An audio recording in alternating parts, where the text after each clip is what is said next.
형제들아, 나는 너희가 알지 못하기를 원하지 아니하노니 우리 조상들이 다 구름 아래에 있고 바다 가운데로 지나며 모세에게 속하여, 읽어주십시오. 속하여 다 같은 신령한 음식을 먹으며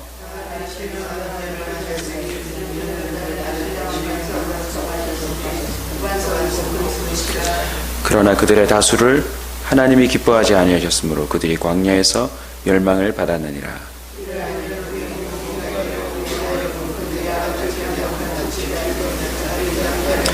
그들 가운데 어떤 사람들과 같이 너희는 우상 숭배하는 자가 되지 말라.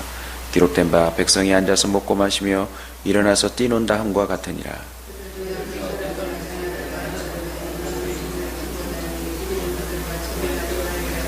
그들 가운데 어떤 사람들이 주를 시험하다가 뱀에게 멸망하였나니 우리는 그들과 같이 시험하지 말자.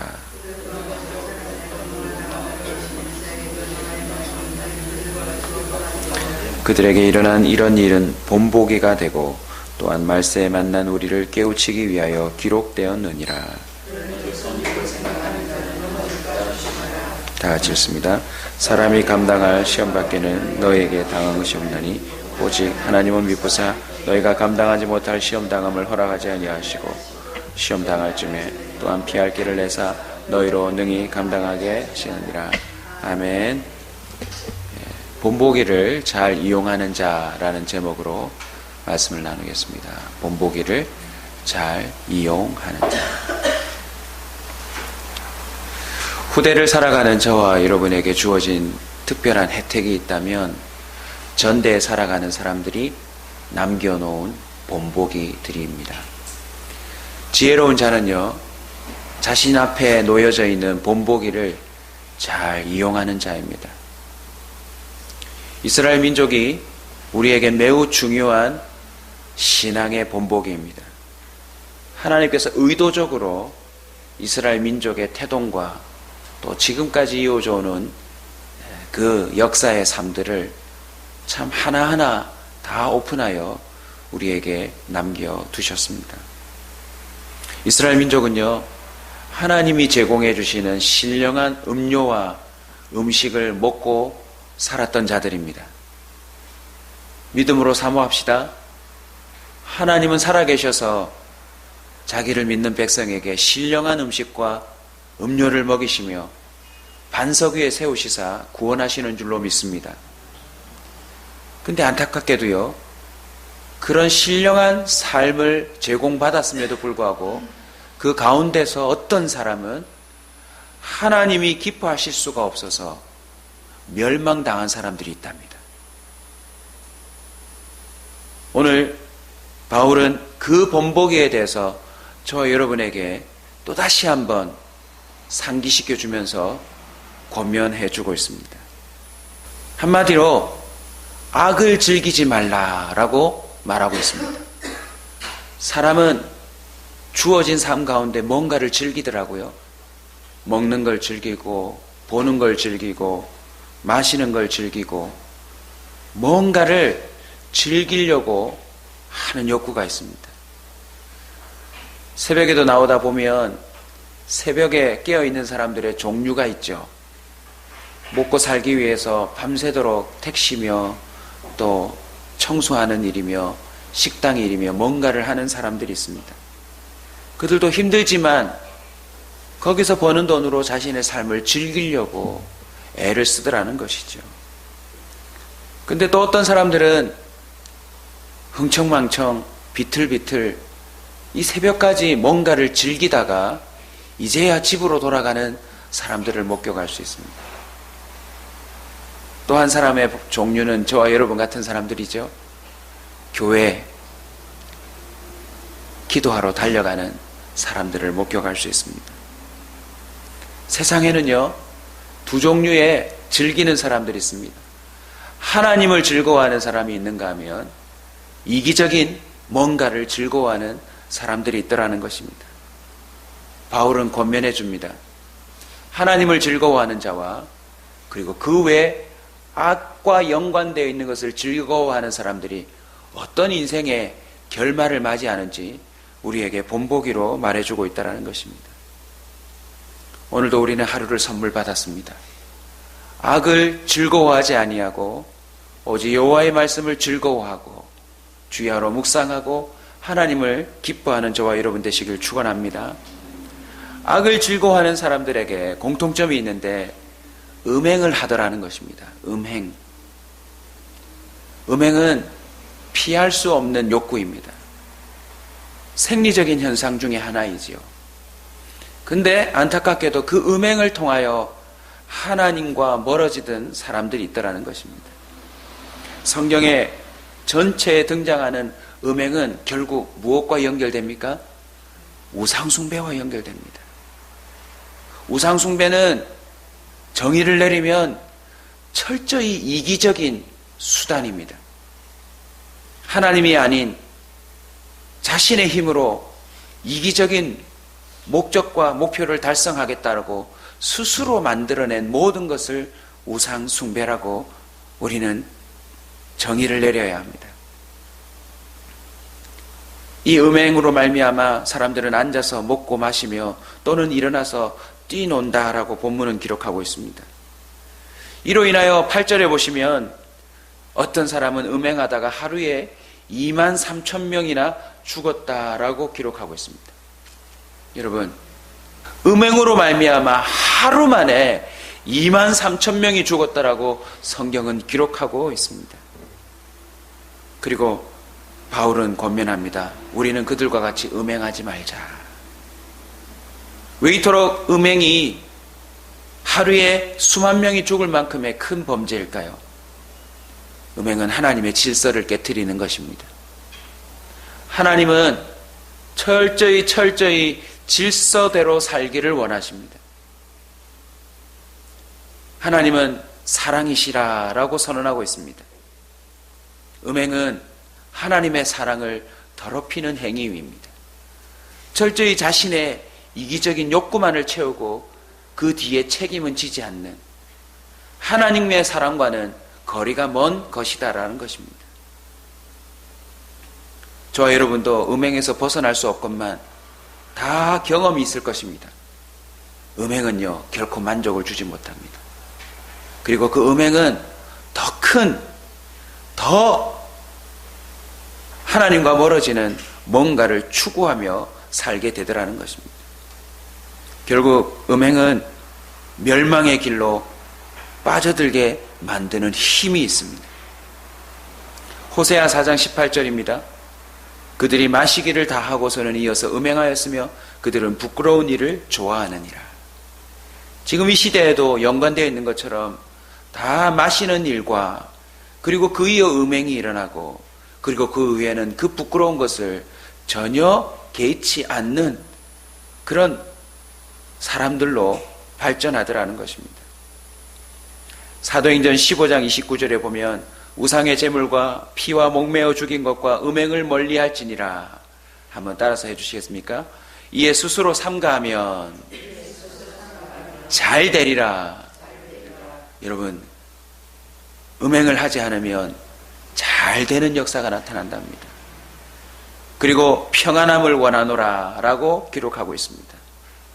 음행하지 않으면 평안한 삶을 살 수 있습니다. 그러나 음행에 빠져들면 그 사람에게선 평안이 사라집니다. 그리고 잘 될 일도 잘 되지 않는 그런 일들에 빠집니다.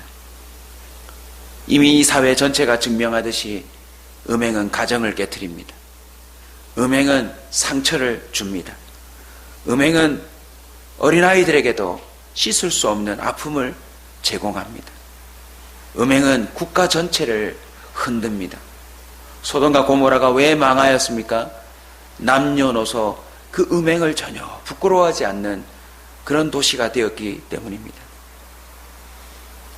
호세아 4장 12절은 이렇게 말합니다. 내 백성이 나무에게 묻고 그 막대기는 그들에게 구하나니 이는 그들이 음란한 마음에 미혹되어 하나님을 버리고 음행하였음이니라. 하나님과 멀어지는 모든 것은 음행에 해당합니다.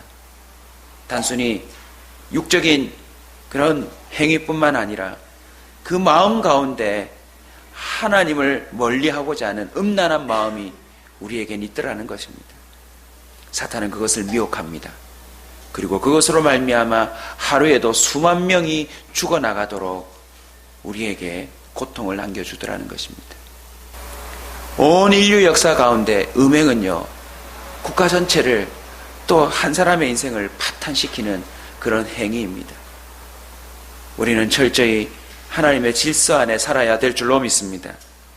우리 마음 가운데 음란한 마음이 있음을 알고 그것을 늘 주님 앞에 절제하며 또 성령의 도우심을 받아 멀리해야 될 줄로 믿습니다.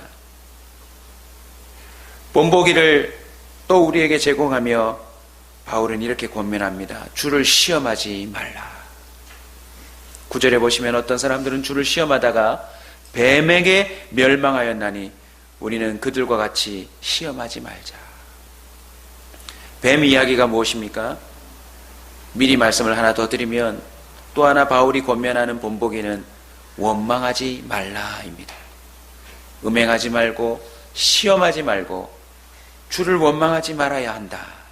그것이 본보기입니다. 자, 뱀 이야기를 찾아가 보시면 시험과 원망에 대한 이야기가 한꺼번에 표현이 됩니다. 우리 민수기 21장으로 한번 찾아가 보겠습니다. 민수기 21장 4절로 9절까지 말씀입니다. 저와 함께 한 목소리로 읽을까요? 백성이 호르산에서 출발하여 홍해 길을 따라 에돔 땅을 우회하려 하였다가 길로 말미암아 백성의 마음이 상하니라. 백성이 하나님과 모세를 향하여 원망하되 어찌하여 우리를 애굽에서 인도해내어 이 광야에서 죽게 하는가? 이곳에는 먹을 것도 없고 물도 없도다. 우리 마음이 이 하찮은 음식을 싫어하노라며 여호와께서 불뱀들을 백성 중에 보내어 백성을 물게 하심으로 이스라엘 백성 중에 죽은 자가 많은지라. 백성이 모세에게 이르러 말하되 우리가 여호와 당신을 원망함으로 범죄하였사오니 여호와께 기도하여 이 뱀들을 우리에게서 떠나게 하소서. 모세가 백성을 위하여 기도하며 여호와께서 모세에게 이르시되 불뱀을 만들어 장대 위에 매달아라. 물린 자마다 그것을 보면 살리라.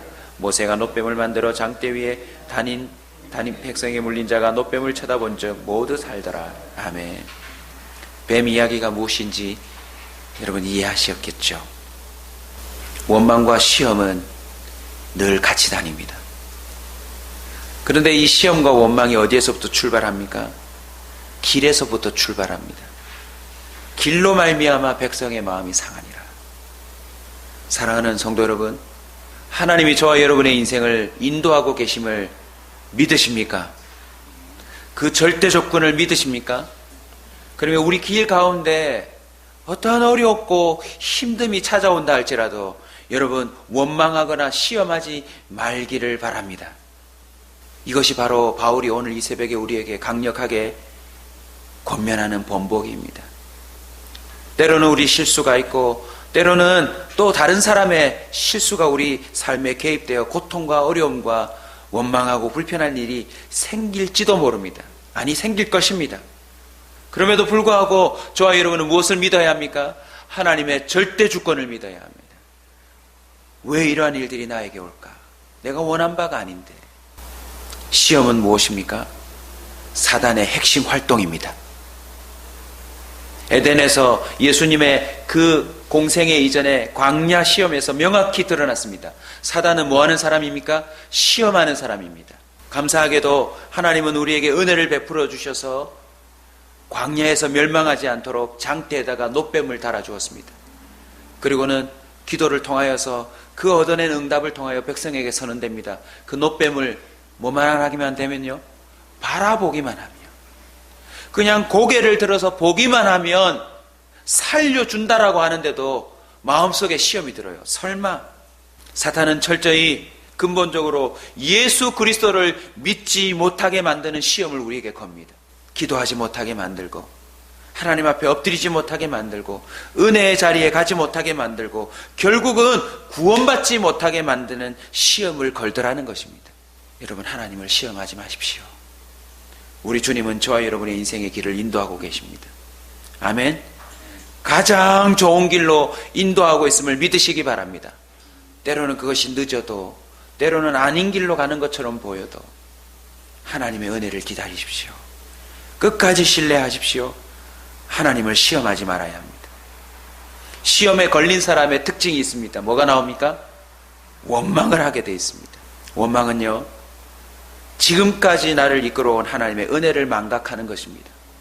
홍해도 건넜고 만나와 메추라기도 먹었고 정말 하나님이 인도하셨다라고 여러 번 말해놓고서는 괜히 이곳으로 왔다 라고 원망하기 시작하더라는 것입니다. 원망은 철저히 내게 이미 확인되고 또 누렸던 은혜들을 망각하고 무시하는 것입니다. 아울러 현재와 미래의 하나님의 전지전능하심으로 말미암아 나를 이끌어 가실 거라고 하는 믿음을 그냥 포기하는 행위입니다. 그리고는 내 인생 가운데 임하신 하나님의 그 은혜를 비아냥거리는 말투입니다. 사랑하는 성도 여러분, 어떤 상황 속에서도 저와 여러분은 주님을 시험하거나 원망하지 아니하고 또 음행에 빠지지 아니하는 저와 여러분이 되시길 주의 이름으로 축원합니다. 말씀을 맺습니다. 하나님은 우리가 멸망당하지 않도록 언제나 본보기를 남겨 놓으시는 분이십니다. 우리는 그저 우리의 필요를 따라서 늘 뛰고 달리지만 놀랍게도 우리의 인생 앞에는 희한하게도 본보기가 세워져 있더라는 것입니다. 그냥 그 시대에 미끄러진 한 사람이 있었다라는 사실만 있었던 것이 아니라 후대에 우리가 그것을 알아볼 수 있도록 하나님은 본보기로 꼭 남겨놓으시더라는 것입니다. 우리 11절, 12절 한 번 더 읽겠습니다. 그들에게 일어난 이런 일은 본보기가 되고 또한 말세를 만난 우리를 깨우치기 위하여 기록되었느니라. 할렐루야. 사랑하는 성도 여러분, 저와 여러분은 어느 때보다 마지막 시대에 살고 있는데 두렵기도 하지만 가장 감사한 것은 우리가 가장 풍성한 본보기를 갖고 있더라는 것입니다. 이렇게 하면 이렇게 되고 저렇게 하면 저렇게 되는 너무나도 풍성한 본보기를 갖고 있기에 우리는 그것을 누려야 됩니다. 아멘. 혹시 실수했더라도, 혹시 놓친 것이 있더라도 다시 성경을 바라보고 회개하고 돌이키면 하나님이 우리를 은혜로 이끌어 주실 줄로 믿습니다. 그리고 매 순간 선택의 기로에서 성경에서 어떻게 선택하며 살았는지를 보아야 될 줄로 믿습니다. 13절, 우리가 늘 알고 있는 사람이 감당치 못할 시험밖에는 하나님 허락지 아니한다 했습니다. 여러분, 사탄의 어떤 시험도 우리는 이길 수 있습니다. 그리고 피할 길이 본보기로 이미 놓여져 있습니다. 음란한 일이 벌어질 때, 시험이 벌어질 때, 원망할 상황이 벌어질 때 어떻게 선택하고 반응하면 이렇게 되고 저렇게 되는지 우리는 성경 속에서 살펴야 될 줄로 믿습니다. 자, 저를 한번 봐주시겠습니까? 이런 본보기든 저런 본보기든 우리가 꼭 놓치지 말아야 될 것이 있는데, 오늘 본문에 등장한 신령한 은혜를 받다가도 음행과 시험과 원망 때문에 하루 만에 죽거나 광야에서 그냥 썩어져 그 시체가 사라질 때까지 기다려야 했던 본보기들의 공통점이 뭔지 아세요? 그들에게도 피할 길이 제공되었다라는 것입니다. 그냥 하루 만에 끝난 게 아니라 그들도 피할 수 있도록 본보기를 하나님이 보여주셨건만, 피할 길을 주셨건만 그들은 그 피할 길을 무시하고 끝내는 그 길로 갔더라라는 것입니다. 사랑하는 성도 여러분, 구원이 어디서 결정납니까? 본보기를 잘 이용하는 것에서 결정이 납니다.